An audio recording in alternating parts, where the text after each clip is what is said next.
Saya cuma ingin mengajak kita semua berpikir bahwa masalah umur nyawa adalah kuasa Allah Subhanahu wa taala. Yang disangka meninggal, yang disangka sakit, yang diponis meninggal, tidak meninggal. Yang sehat walafiat, yang disangka masih panjang umur, meninggal. Jadi kesimpulannya, balik kepada ayat Al-Quran, idza jaa ajaluhum, kalau ajal sudah sampai, la yastakhiruna sa'atan wa la yastaqdimun, tak bisa ditunda, tak bisa ditambah, tak bisa dimajukan, tak bisa dimundurkan. Kalau sudah mati pasti mati. Kalau begitu keyakinan ibu, maka ibu tak ragu kalau suaminya keluar kota. Ma, papa izin mau keluar kota, pergilah. Kenapa? Karena kalau memang mati kata Allah, di rumah pun dia tetap mati.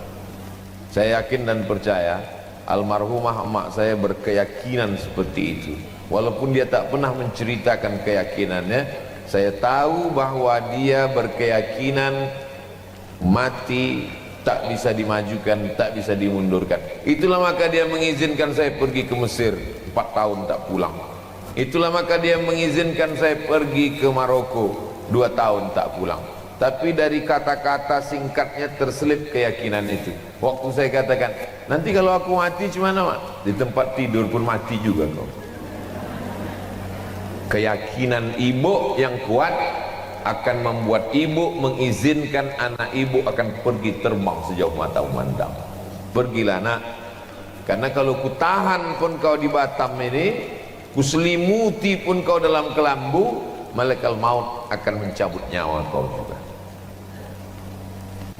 Itu selalu saya yakinkan ke keluarga saya, bahwa kalau aku pergi berdakwah, mati aku dalam perjalanan, matiku fi sabilillah. Tapi kalau aku di rumah minum teh tersedak, mati konyol. Kalau aku pergi khutbah, meninggal aku sedang khutbah, insya Allah husnul khotimah. Kalau aku pergi berdakwah, tausiah, meninggal, karena Allah akan melihat sedang apa kita meninggal dunia, apa perbuatan yang sedang kita lakukan. Yang saya sampaikan ini bisa positif, bisa negatif.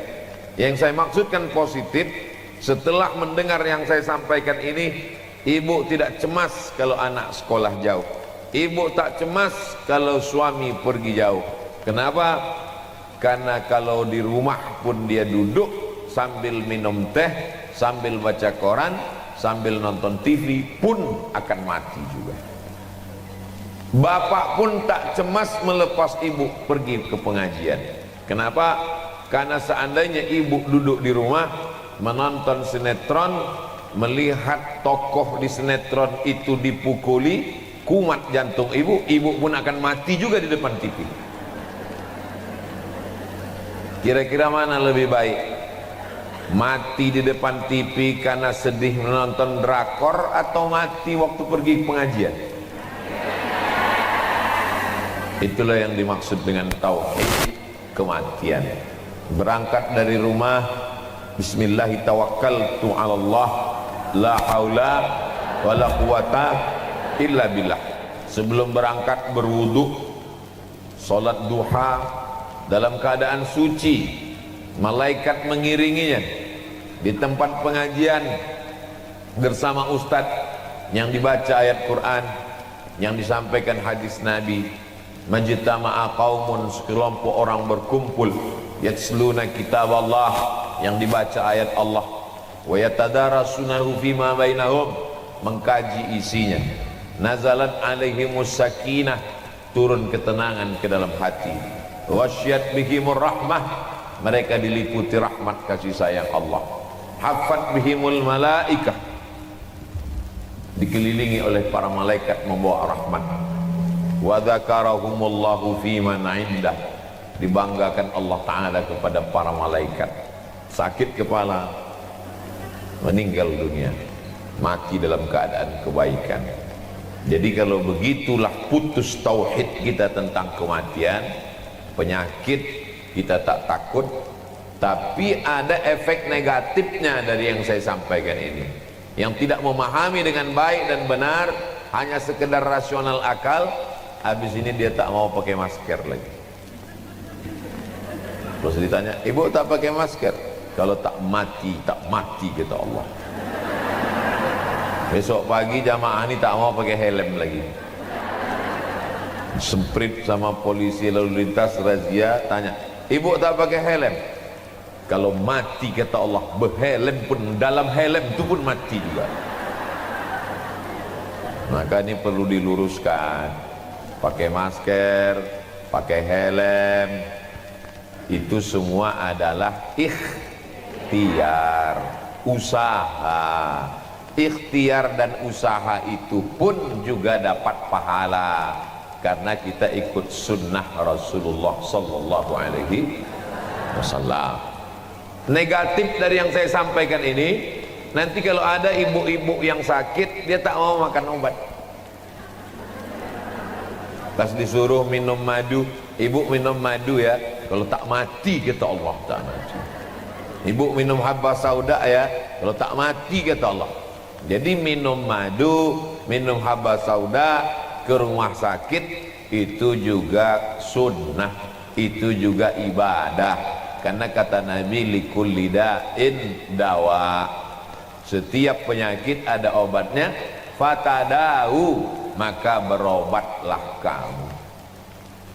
Yang pertama tadi saya sampaikan akidah, keyakinan, tauhid tentang kematian. Yang kedua ini adalah ibadah, usaha, ikhtiar, berobat, pergi ke dokter. Tapi jangan rukun iman ditambah jadi 7. Antu'mina billah wa malaikatihi wa kutubihi wa rusulihi wal yaumil akhir wa biqadri khairihi wa syarrihi wa bi dokter spesialis. Kira-kira yang saya sampaikan ini jelas? Kuatkan keyakinan bahwa hidup kita sudah diatur Allah Subhanahu wa taala. A'udzu billahi minasy syaithanir rajim. Nun wal qalami wa ma yasturun. Wal qalami, demi qalam. Qalam itu pena, bukan tempat ikan. Ketika Allah menciptakan qalam, ada makhluk namanya qalam. Lalu Allah menyuruh qalam itu menulis. Ya qalam, wahai pena, uktub, tulislah. Pena itu pun menulis. Tertulis, tempat pena itu menulis namanya papan. Papannya itu dijaga malaikat. Papan bahasa Arabnya lauh, pakai ha, lauh. Dijaga bahasa Arabnya mahfuz. Maka papan tempat pena menulis itu disebut dengan lauh mahfuz, papan yang terjaga. Waktu Nabi Muhammad SAW Isra Mi'raj, sampai dia ke lauh mahfuz itu, nampaknya buku catatan bahwa Abdul Somad akan meninggal hari Jumat, waktu khotib Jumat, saat dia mengatakan, takutlah kepada Allah, janganlah kamu mati melainkan dalam keadaan Islam. Mati dia waktu itu, meninggal dunia. Tertulis di Lauhil Mahfuz, tak ada yang bisa merubahnya. Yamhullahu ma yasha, Allah menghapus sesuai kehendaknya. Wa yusbit, Allah membiarkan sesuai dengan kehendaknya. Wa indahu ummul kitab, karena dialah yang pemilik, yang punya catatan itu. Kita tak ada daya, tak ada upaya. Malang tak dapat ditolak, untung tak dapat diraih. Semuanya serahkan kepada Allah. Bismillahi tawakkaltu 'ala Allah, la haula wala quwata illa billah. Putus kaji. Ini tentang yang disebut dengan tauhid kematian. Kalau tak putus tauhid kematian, nanti ibu-ibu bawaannya takut. Handphone mati, takut. Telepon masuk, takut. Telepon tak masuk-masuk, takut. Suami pergi sebentar, takut. Pergi lama, takut. Tak pergi-pergi, takut. Orang kalau terlalu banyak takutnya, asam lambung naik, darah tinggi naik, diabetes naik, asam urat turun ke kaki. Kalau putus tauhid kematian ini, hati kita tenang. Anak kita kuliah di Jogja tenang, anak kita kuliah di Jakarta tenang, suami kita pergi keluar kota tugas tenang, kita pun ditakut-takuti orang tak mempan. Betul? Itulah maka tauhid kematian. Tapi yang namanya nasihat ini sama macam obat. Waktu awal diminum semangat, habis itu lupa. Maka sesungguhnya yang ceramah ini saya, tapi saya ini pun manusia, hati saya berbolak-balik, kadang saya kuat, kadang saya lemah. Lalu siapa yang menguatkan keyakinan saya? Habis saya ceramah ini, diam-diam malam-malam pas saya sendiri, saya dengar balik ceramah itu sendiri. Diam-diam saya dengar, untuk menceramahi diri sendiri. Jangan cuma pandai bercakap aja Abdul Somad, sekali-kali dengarkan juga cakap. Jangan tunjuk orang, ingat mati, mati kuasa Allah. Satu jari yang ke ibu-ibu tuh, yang keempat ke diri sendiri. Buya Hamka menulis buku tasawuf modern, banyak bercerita tentang batin, tentang diri.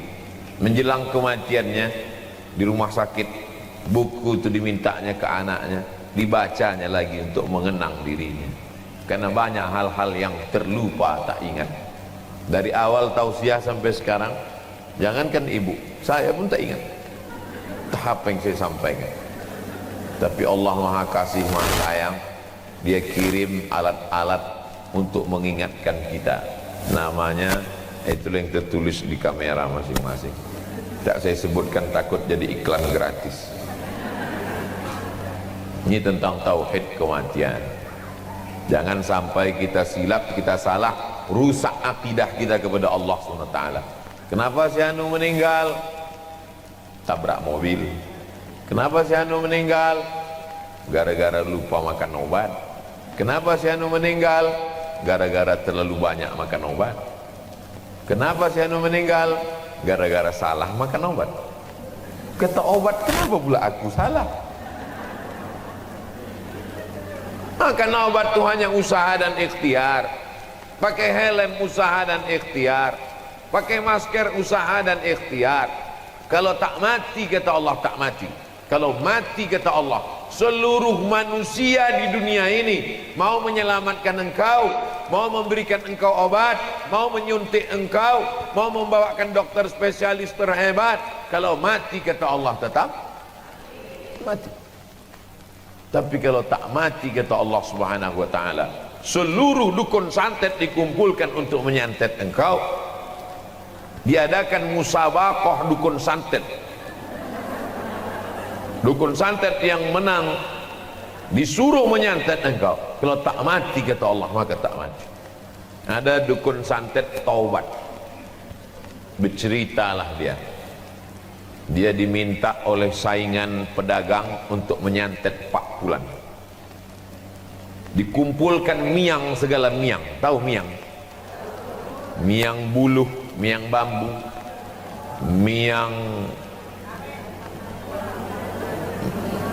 miang gatal-gatal, laki gatal tak masuk.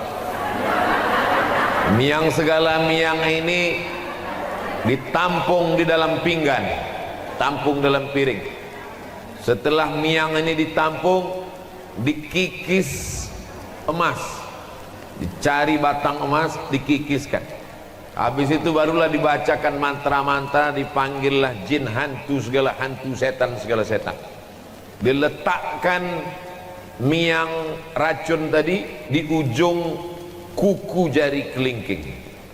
Biasanya dukun-dukun santet tukang racun tuh kelingkingnya panjang,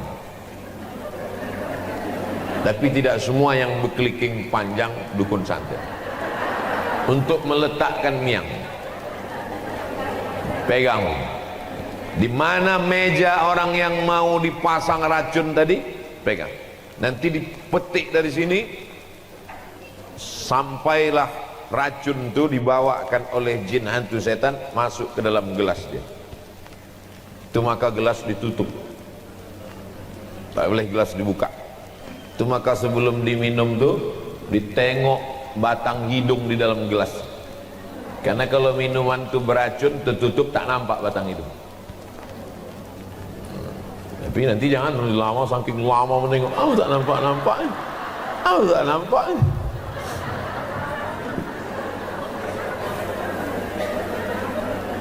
Badan kita ini ada sensornya, ada sensor di badan. Kalau dinaikkan lidah tuh ke atas, ke langit-langit, terasa geli deh. Kalau tak terasa, berarti racun dekat.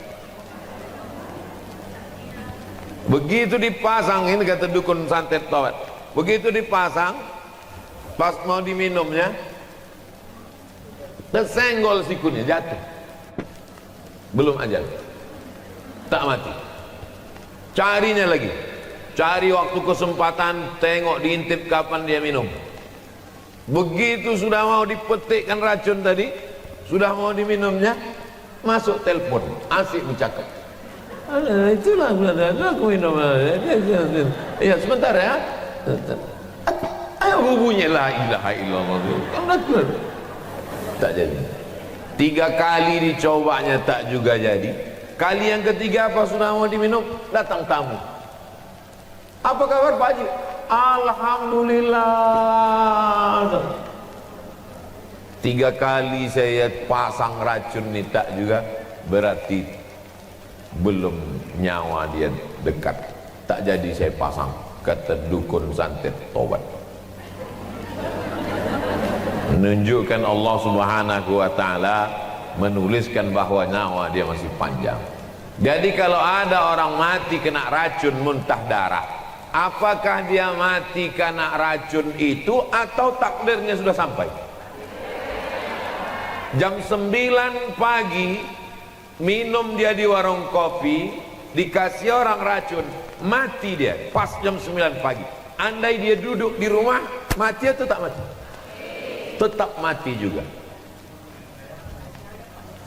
Kenapa dia mati kena racun? Kenapa dia tak mati duduk di rumah? Mana yang lebih mulia? Mati duduk di rumah atau mati kena racun?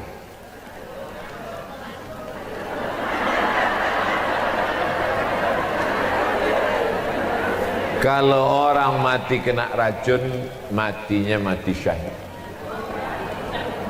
Nabi Muhammad sallallahu alaihi wasallam meninggal kena racun pada tahun ke-7, diundang oleh Yahudi Khaybar.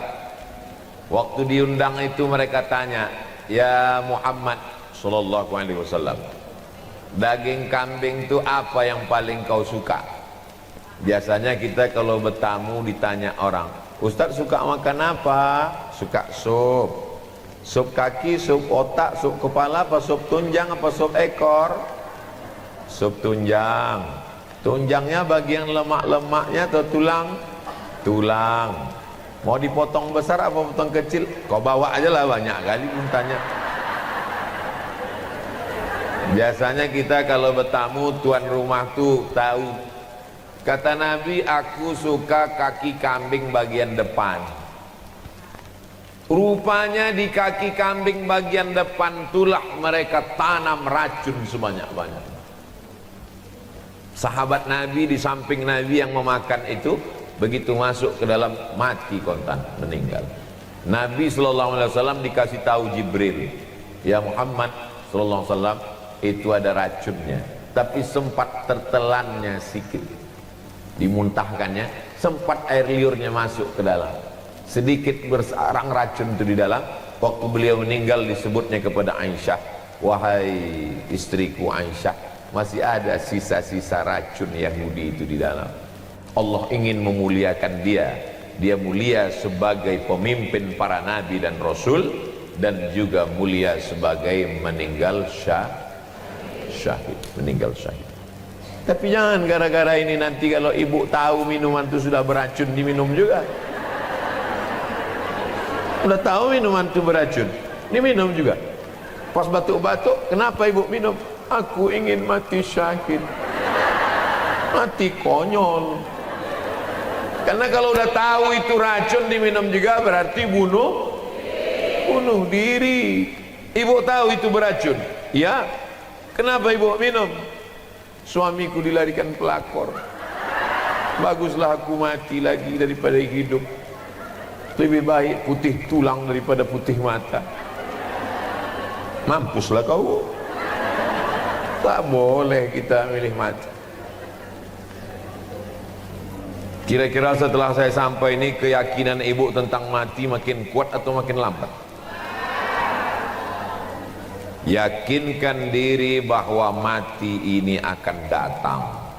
Tapi orang tidak yakin, sebenar-benar yakin tentang mati sampai dia mati. Tetangganya mati, dia yakin. Anaknya mati, dia yakin. Suaminya mati, dia yakin. Tapi kita tidak benar-benar yakin bahwa kita akan mati sampai yang mati itu siapa? Kita. Sampai akhirnya kita benar-benar mati, barulah sadar bahwa kita dan kematian itu betul-betul ada. Kalau tidak, kita hanya sekedar sanggup pula orang mati berfoto-foto.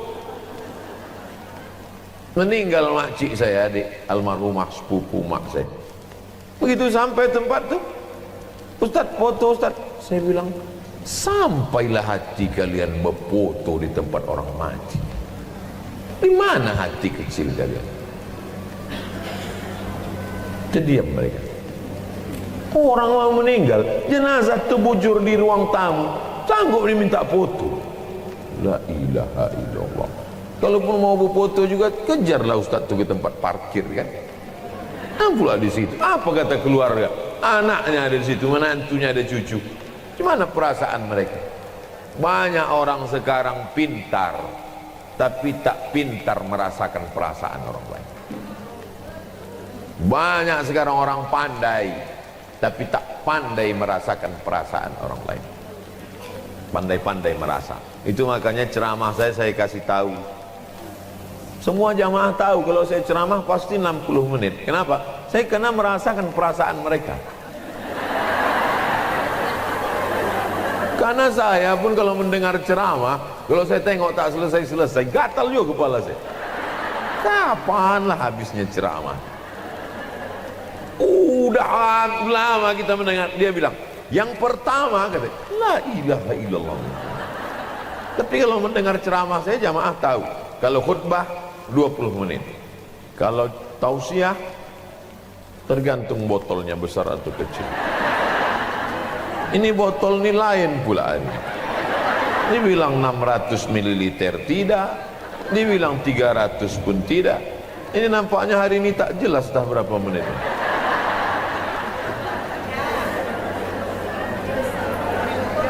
Lalu sampailah yang sudah dijanjikan Allah bahwa kita akan mati. Malaikat pun datang.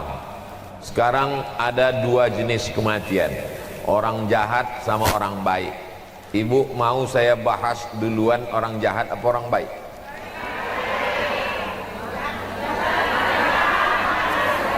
Sebagian sini tadi ada juga yang minta jahat. Yang mau kita bahas orang baik duluan, angkat tangan. Tak terlalu banyak. Berarti selain itu dia minta jahat. Yang setuju kalau saya bahas orang jahat duluan? Baik, kita bahas yang jahat dulu. Ketika orang jahat ini mati, maka datanglah malaikat. mendekati dia, menunggu waktu yang sudah ditetapkan Allah Subhanahu wa taala. Kalau ditetapkan jam 9:15, tak bergeser menjadi jam 9:11, tak bergeser menjadi jam 9:16. Yang bergeser itu jadwal kedatangan ustaz, jadwal kematian tak bergeser. Begitu sampai masa kematian, maka disentapkanlah nyawanya, sekali sentap sekali tarik. Waktu Nabi bertanya, macam kambing dikuliti hidup-hidup, macam tebasan pedang di tempat yang sama beratus kali, macam mata kail pancing yang sungsang diletakkan dalam kulit yang basah, ditarik, disentap. Kita tidak akan merasakan sakitnya sampai kita merasakan.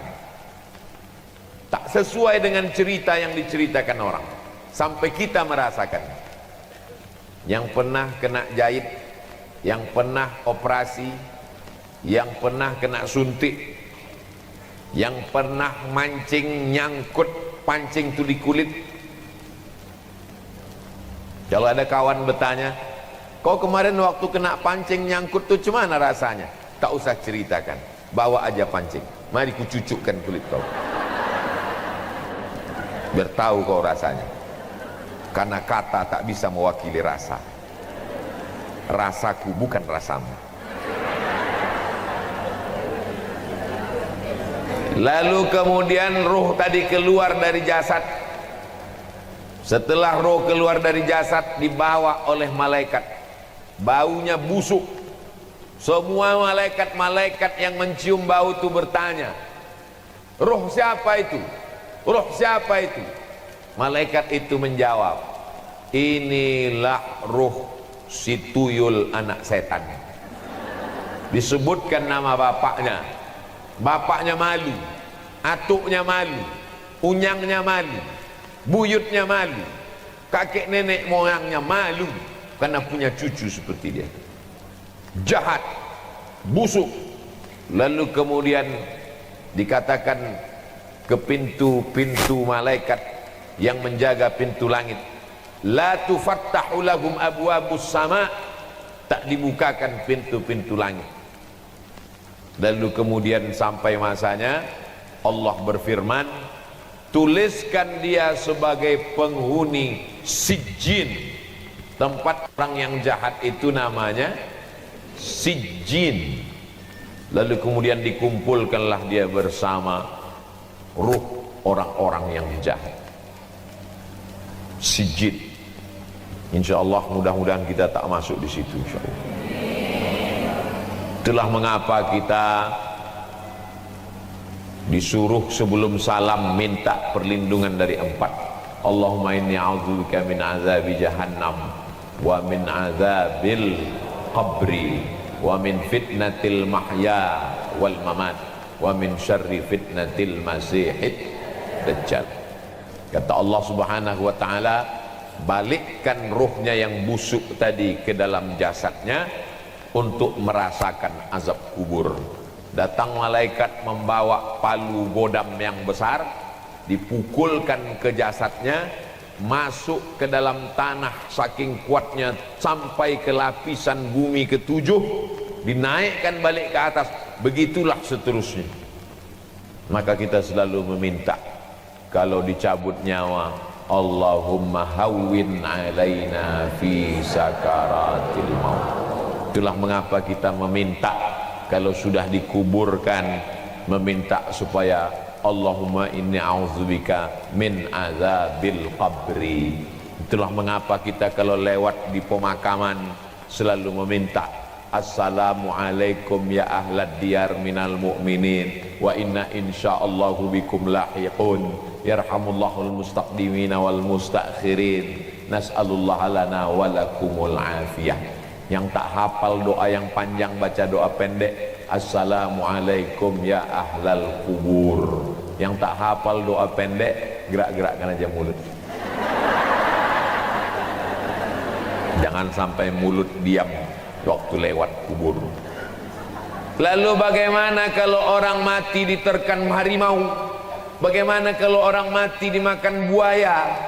Bagaimana kalau orang mati di sungai Amazon dimakan ikan piranha? Bagaimana kalau orang mati jasadnya dibakar? Bagaimana kalau orang mati naik pesawat meledak, meletus, habis terbakar? Allah Maha Kuasa. Maka alam itu disebut dengan alam barzakh. Dia tidak disebut akhirat karena dunia belum kiamat. Dia tidak disebut dunia karena dia sudah mati. Pemisah antara dunia dengan akhirat disebut dengan alam barzakh. Lalu kemudian jasad pun dimasukkan ke liang lahat. Liang lahat itu ada dua model. Pertama di tengah, kedua di samping. Setelah tanah digali, dilobangi samping. Setelah dilobangi samping, diletakkan jenazah itu di dalam. Kalau tanahnya tanah pasir, tanah gembur, tanah yang tak bisa digali, tanah turun ke bawah, maka digali di tengah. Setelah lubang, dibuat lagi lubang kecil di tengah, dimiringkan jenazah, dibuka penutup wajahnya, dibuka ikat pocong di atas, lalu ditempelkan hidung ke dinding tanah. Hidung tempelkan ke dinding tanah, jarak pandangan tak sampai sejengkal dengan dinding.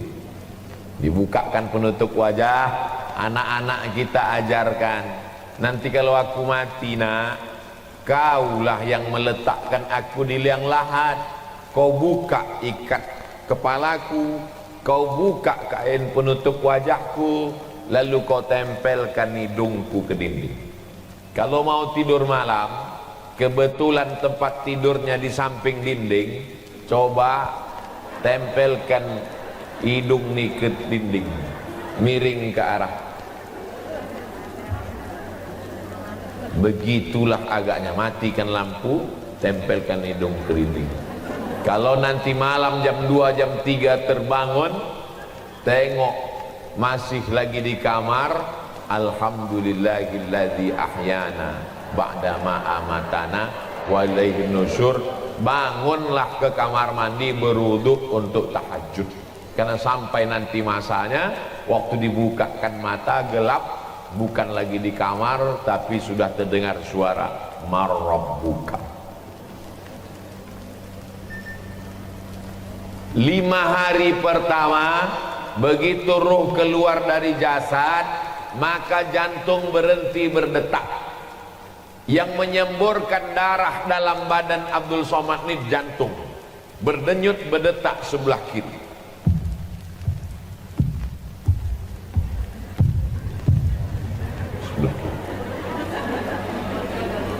Ibu waktu hamil dibawa ke SPOG, spesialis obgyn, didengarkannya suara detak jantung anak ibu di dalam USG. Kalau ibu punya kawan di puskesmas punya alat dengar itu, coba dengarkan sendiri jantung. Cuman kalau jantung saya, kalau ada yang cepat itu berarti kreditnya banyak.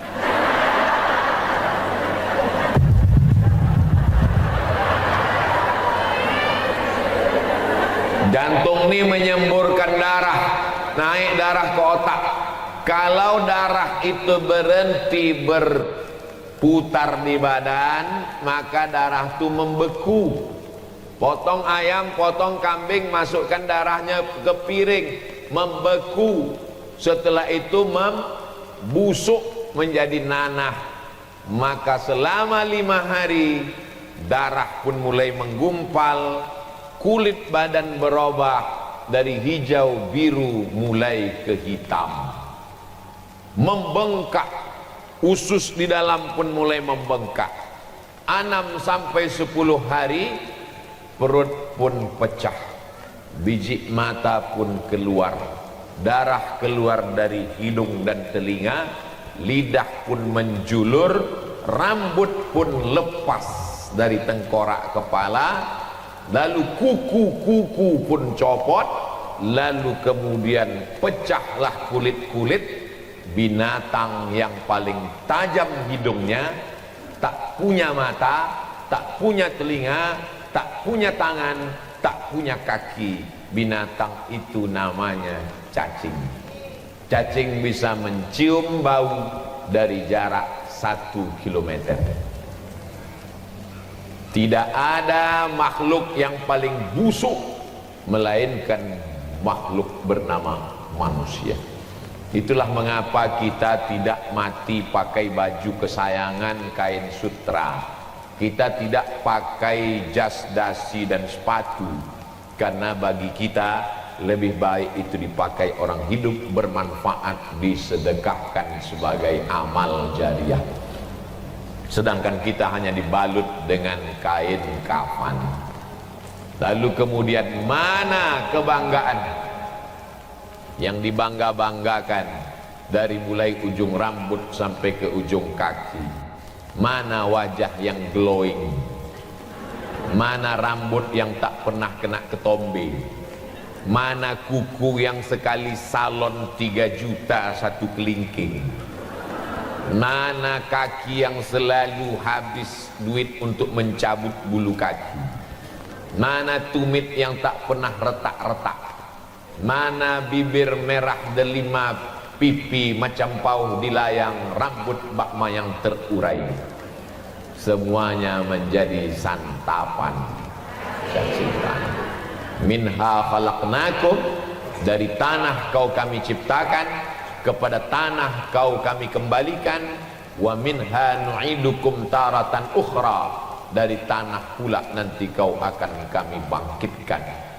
Datanglah belatung, datanglah ulat, memakan daging-daging, darah-darah, tinggal tulang belulang. Kalau sudah jadi tengkorak, tak ada beda antara orang cantik dengan orang yang jelek. Tengkoraknya sama. Lama kelamaan tulang-tulang itu pun habis, hilang. Yang tinggal cuman satu, tulang ujung ekor sebesar ibu jari. Itu yang tak hancur dimakan tanah. Itulah nanti yang ditunjuk, innama amruhu iza arada syai'an ayaqula lahu kun fayakun. Hidup balik ke atas. Tapi jangan gara-gara ini ibu tak bersisir besok. Ikut pengajian, tiba-tiba datang kawan ke rumah, assalamualaikum, waalaikumsalam, buka pintu macam singa bangun tidur. Kenapa kau tak bersikat? Kenapa kau tak bersisir? Kenapa kau tak bersampo?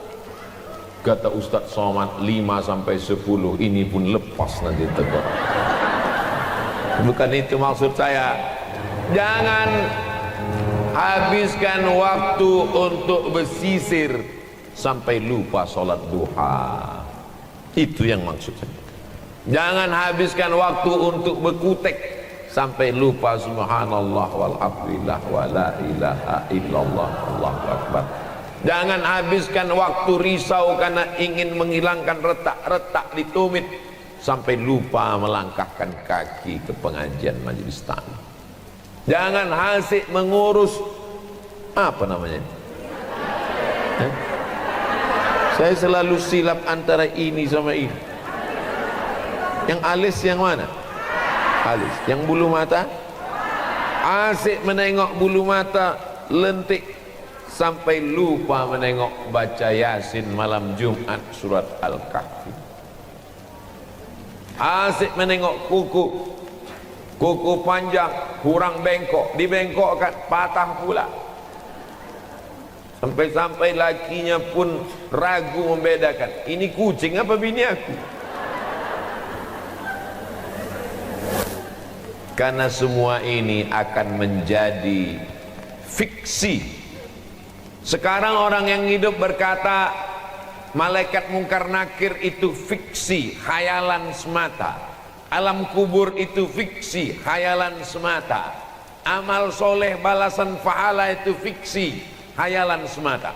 Tapi begitu kematian datang, malaikat maut mencabut nyawa, maka sesungguhnya yang sekarang inilah menjadi fiksi. menjadi tak nyata. Sekarang ini suami ibu nyata atau tak nyata? Nyata. Anak nyata tak nyata? Nyata. Rumah nyata apa tak nyata? Nyata. Yang tak nyata itu malaikat mungkar nakir, tak nyata. Alam kubur tak nyata. Kematian tak nyata. Dosa pahala tak nyata. Tapi nanti begitu kita mati, berbalik, pahala nyata, mungkar nakir nyata, alam barzah nyata. Yang sekarang nyatalah yang menjadi tak nyata. Suami sudah diambil bininya yang baru. Cincin, gelang, subang, rantai, anting sudah dijual mereka ke toko emas, berbagi-bagi. Anak ibu menangis, cincin emak aku, tapi menantu ibu garang. Mati kok kan mak. Kalau sempat mengumpulkan 1.000 rupiah sehari, sebulan menjadi 25.000. Tanggal merah tak dihitung. 1.000 sehari, sebulan 25.000, diserahkan ke Paskas, pasukan amal soleh Batam, yang hari ini mengumpulkan 10 ton beras per bulan. Disalurkannya ke tempat tahfiz Quran. Anak tahfiz Quran membaca Yasin wal Qur'anil Hakim innaka laminal mursalin. Menetes ke alam barzah. Tetesan dari mana ini malaikat? Ada anakku baca Quran, anak kau hantu. Bukan kau sekolahkan ke agama, anak kau sekarang do game, duduk sambil gemetar. Apakah lakiku mengirim bacaan ini? Laki kau asik mau meminang anak gadis. Lalu dari mana bacaan Quran ini datang? Bacaan Quran dari anak yatim tahfiz du'afa, gara-gara beras yang kau salurkan dari Paskas pasukan amal soleh.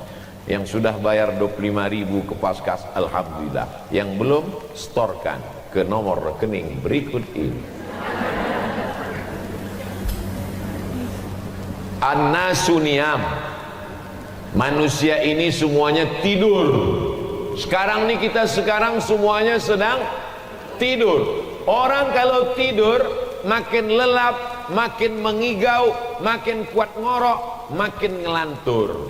Ada yang mimpi jadi orang kaya, kemana-mana. Berapa harga cincin kau itu? 100 juta. Aku 150. Berapa harga mobil kau itu?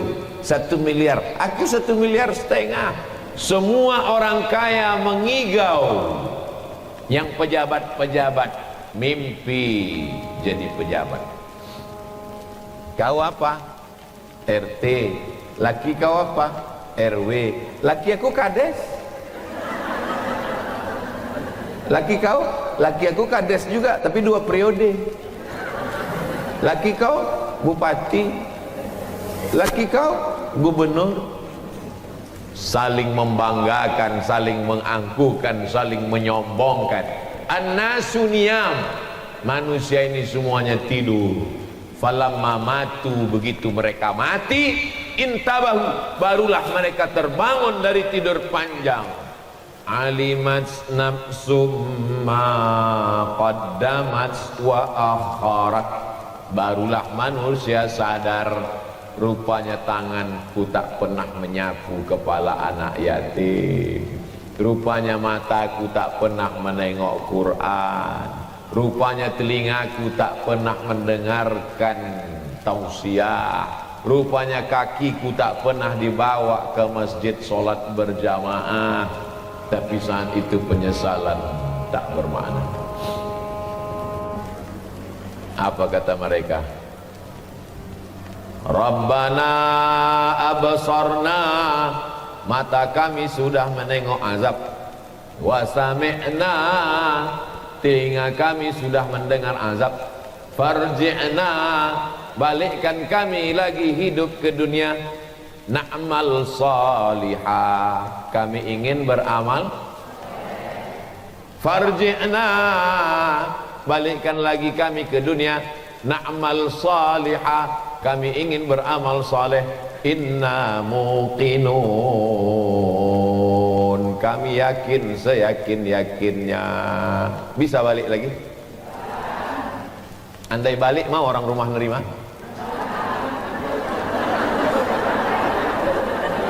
Andai balik sesudah 10 hari, hidung tanggal, biji mata keluar, rambut mengelupas, kuku copot, diketuk pintu, datanglah laki buah hati belayan jiwa. Ustaz dari tadi menggambarkan yang mati bini aja, balik kenapa? Oke, kita balik. Sekarang laki yang mati. Baliklah laki ibu yang sudah mati, yang dulu rambutnya ganteng bukan main, burung terbang jatuh saking terpukau, bukan licinnya, saking terpukau. Sekarang dia datang dengan rambut kepala lepas, biji mata tanggal, kuku copot, lidah menjulur, kulit hancur. Diketoknya pintu, assalamualaikum. Ibu buka pintu, ada ibu mengatakan, abang duduk bang ya. Ada, hantu.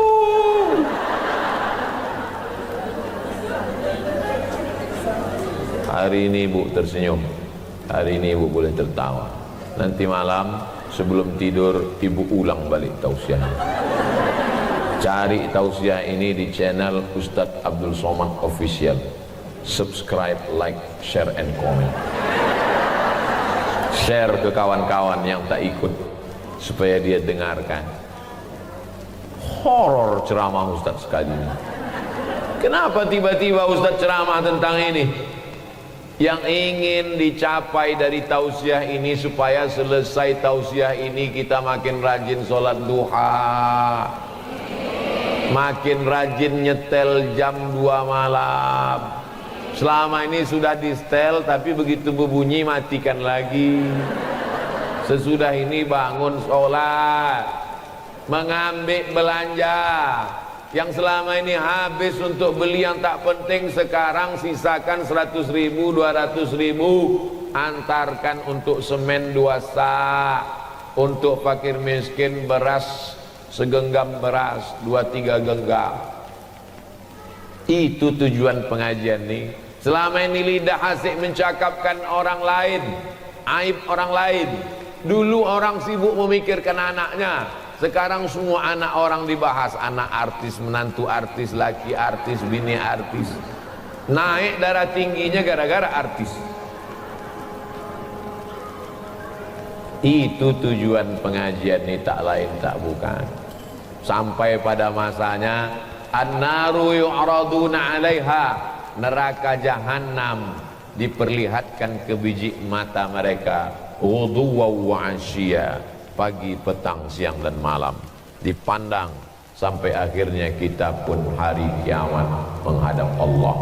Hidup di Batam cuman 63 tahun, tapi di alam barzakh, kalau meninggal tahun 2021, kiamat tahun 2300, berarti di alam barzakh berapa tahun itu? 269 tahun. Kira-kira lebih lama di dunia atau di alam barzakh? Lebih lama di alam barzakh. Bagaimana dengan Abu Lahab yang sudah 1400 tahun yang lalu? Bagaimana dengan Abu Jahal yang sudah 1400 tahun yang lalu? Hidupnya di dunia cuma 63 tahun, tapi azab kubur yang dirasakan pagi, petang, siang, malam, pagi, petang, siang, malam, pagi, petang, siang, malam.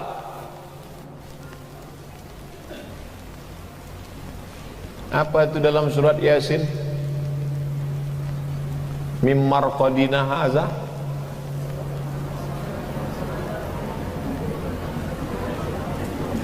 Mim marqadina haza. Hah? Mawadda'aka rabbuka wa ma qala.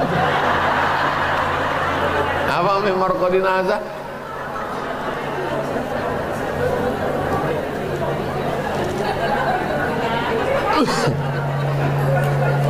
Siapa yang membangunkan kami dari tidur kami ini? Waktu ditiupkan sangkakala, terbangun dia dari kuburnya. Siapa yang membangunkan kami dari tidur kami? Lalu kemudian orang mengatakan, di alam kubur itu kan tidur Pak Ustadz. Nih dalam surat Yasin, siapa yang membangunkan kami dari tidur kami? Sakingkan beratnya azab di akhirat, maka seolah-olah azab kubur itu ringan seperti tidur. Hadza ma wa'ada ar-rahman wa sadaqal mursalin. Inilah yang sudah dijanjikan Allah, bahwa kau akan mati, kau akan diazab, dan kau akan menghadap Allah subhanahu wa ta'ala. Ketika menghadap Allah, sanggupkah kita ini nanti berkata-kata membela diri? Tidak, mulut terkunci. Al-yawma nakhtimu ala wa tukallimuna aydihim wa tashhadu arjuluhum bima kanu yaksibun. Apakah anak bisa menolong? Yauma yafirrul mar'u min akhihi, saudara kandung lari, wa ummihi wa abihi wa sahibatihi wa banihi. Akhi lari, ummi lari, abi lari, sahibati lari, wa bani. Likulli imri'in minhum yawma idzin sya'nun yughni. Sempat-sempatkanlah baca Quran. Ibu kenapa tak baca Quran? Anak masih kecil. Tapi ibu anak tak kecil lagi, cucu pula kecil. Sempat-sempatkanlah bersedekah. Ibu kenapa tak bersedekah? Anak masih kuliah. Anak ibu tak kuliah lagi, mau kerja menabung untuk nyogok. Ibu anaknya udah kerja, mau menabung, anak mau nikah, mahal sewa hotel. Sewa hotel tak terlalu mahal, make up.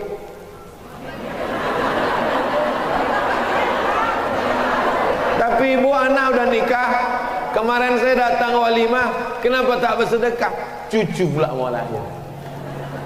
Sempat-sempatkan, karena sampai masanya nanti tak sempat-sempatkan sholat duha, sempat-sempatkan sholat tahajud, sempat-sempatkan sholat witir sebelum tidur malam, tak sempat sebelum tidur di tengah malam, tak sempat tengah malam menjelang subuh sebelum azan subuh. Sempat-sempatkan afdalu zikri fa'lam annahu la ilaha. Karena sampai masanya nanti waktu ada, tapi kesempatan tak ada, karena ruh sudah keluar dari jasad. Ditanya Allah lah sama orang-orang mati itu, hai orang mati, mau kau hidup lagi? Mau? Apa kata orang mati? Laula akhartani ila ajalin qarib, kasihlah aku hidup walau sekejap. Qarib, sekejap, semenit, sedetik pun jadi. Ya Allah, kalau aku kasih kau hidup sekejap, kau mau apa? Fa'as-saddaqa, aku mau bersedekah. Wa akum minas sholihin, aku mau jadi orang soleh. Macam mana orang soleh mati? Datanglah malaikat, wajahnya bercahaya. Nanti kalau pas kita mau mati itu datang emak kita, jangan ikut.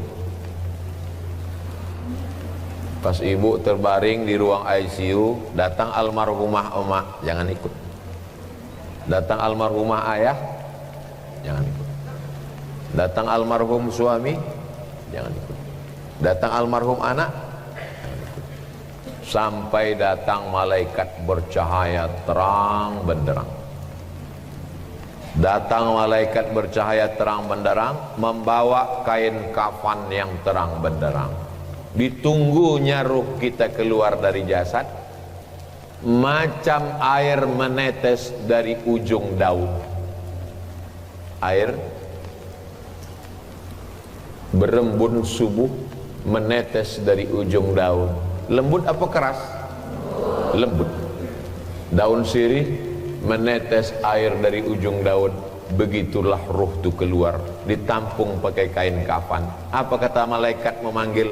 Ya ayyatuhan nafsul mutmainnah, wahai jiwa yang tenang, irji'i ila rabbiki radiyatan mardiyah, baliklah engkau menghadap Allah dalam keadaan ridha. Allah sudah meridhai engkau. Fadkhuli fi ibadi, hamba-hambaku yang soleh sudah menunggu kamu. Wadkhuli jannati. Lalu kemudian ruhnya dibawa oleh malaikat. Semua malaikat bertanya, ini siapa? Kenapa harum semerbak? Nabikah dia? Bukan. Siapa dia? Malaikatkah dia? Tidak. Kenapa dia harum semerbak? Karena dia si fulan, anak si fulan, orang baik dari Batam. Amin. Dibukakan pintu langit, lalu kemudian malaikat-malaikat menyambut dia. Lalu kemudian apa kata Allah Subhanahu wa taala? Masukkan dia dalam golongan illiyin. Orang yang baik tempatnya illiyin, orang yang tak baik tempatnya sijjin.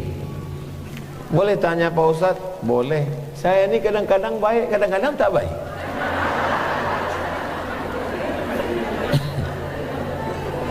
Tak bisa. Kita ini mesti istiqamah dalam kebaikan. Saya ini Pak Ustadz tergantung SMS datang. Kalau datang kawan ngajak pengajian, saya ikut. Ngajak mabuk, ikut. Datang kawan ngajak bedah buku kematian, saya datang. Datang kawan ngajak konser sampai mabuk, datang juga. Demi persahabatan Pak Ustaz. Tak bisa. Ya ayyuhalladzina amanu, ayo orang beriman, tubu ilallah taubatan. Orang yang mau mati itu ada dua perasaan. Yang pertama perasaan takut. Takut menghadapi sakratul maut, takut menghadapi malaikat maut, takut menghadapi azab kubur, takut menghadapi mungkar nakir, takut menghadapi hisab. Yang kedua sedih. Sedih meninggalkan gelang 3 pasang. Sedih meninggalkan rumah besar dengan kolam renang, dengan hiasan dinding tempat tidur yang cantik, kayu jati yang baru dibeli, belum lunas kredit. Sedih meninggalkan laki yang dimasakkan nasi goreng pagi-pagi sebelum berangkat, sayang abang. Sedih meninggalkan anak yang dikandung 9 bulan 10 hari, disusukan 2 tahun. Sedang lucu-lucunya belum lagi nikah, baru saja dipinang orang. Rencana akan duduk di pelaminan, duduk di hotel sambil membanggakan kepada kawan-kawan, ini menantu saya yang sedang S3 di Amerika. Perasaan manusia mau mati itu 2, takut sama sedih. Datang malaikat dikirim Allah Ta'ala. Innalladzina qalu rabbuna Allah, orang yang mengatakan Rabbku Allah, tsumastaqamu, istiqamah dia, tatanazzalu alaihimul malaikah, turun malaikat. Apa kata malaikat kepada orang yang mau mati? Allah takhafu, jangan kau takut, wala tahzanu, jangan kau sedih. Takutnya pun hilang, sedihnya pun hilang. Setelah takutnya hilang, sedihnya hilang, hampa kosong. wa abshiru bil jannati allati kuntum tu'adun. Datang malaikat mengepakkan sayapnya, nampaklah gambar di situ, rupanya tempat dia di surga. Beda 2 kapling dari Ustaz Somad. Sebetulnya itu cara saya minta supaya ibu mengaminkan supaya saya masuk surga. Kira-kira kita senang tak kalau kita tahu tempat kita? Jangankan tempat di surga, tempat parkir aja kita tahu, senang hati kita. Parkir khusus Ustaz, jangan ditempati. Masuklah Ustaz Somad ke tempat parkir, senang hati kita.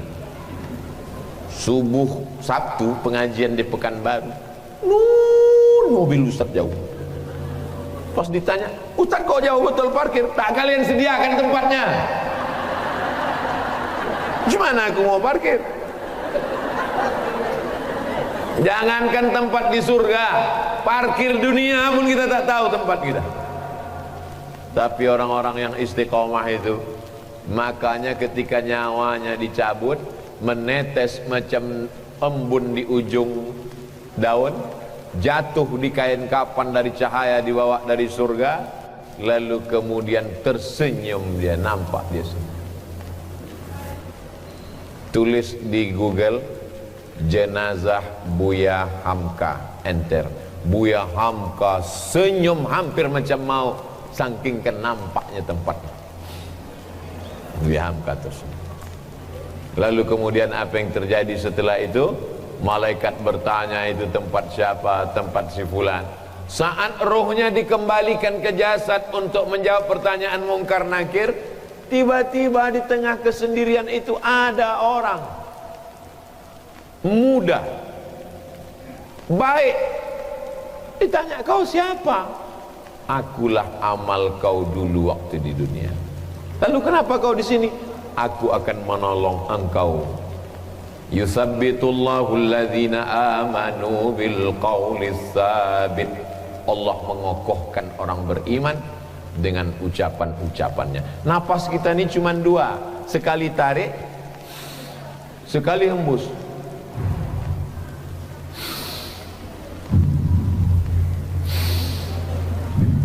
Kalau mau mendengar cemana bunyi nafas kita, diving, menyelam ke dalam laut, pasang alat selam, kedengaran suara kita.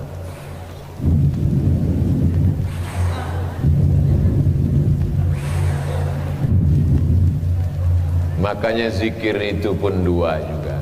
Zikir tarik la ilaha illallah, hembusnya juga la ilaha illallah. Tapi guru saya tak mengajarkan panjang Pak Ustadz. Kata dia zikir pendek saja, tarik Allah, hembus Allah. Terserah, mau la ilaha illallah baik, mau Allah Allah baik. Supaya apa? Supaya waktu roh keluar, roh itu keluar bertiup dari mulut. Waktu roh keluar, maka tiupan terakhir la ilaha. Mudah-mudahan yang membisikkan kita adalah anak yang kita mandikan. Dimandikan dia pagi jam 9 makan coklat, kotor mulutnya, mandikan lagi. Siang dimandikan, petang main parit dia sama kawannya, mandikan lagi. Sore dimandikan, datang pula tetangga baik ngasih es krim, kotor, mandikan lagi. Ternyata waktu kita mau mati, dia sedang rapat meeting penting. Rapat meeting penting, kepala kau bawa kepiting. 9 bulan 10 hari kau kukandongkan, 2 tahun kau kususukan, beribu kali kau kumandikan. Untuk membisikkan la ilaha illallah pun kau tak sempat. Oh alah nasib badan. Kita ingin dia yang membisikkan ke telinga kita saat hembusan nafas terakhir. Berat. Mengucapkan Abdul Somad berat. Abdul Somad. Mengucapkan Batam berat. Bibir mesti bergerak. Batam.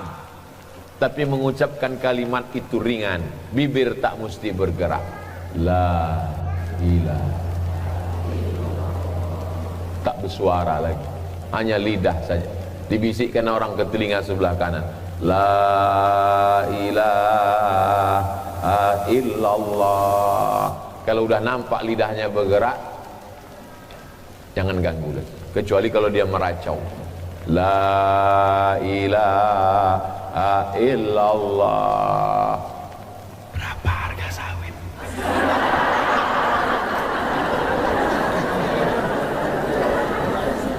La ilaha illallah.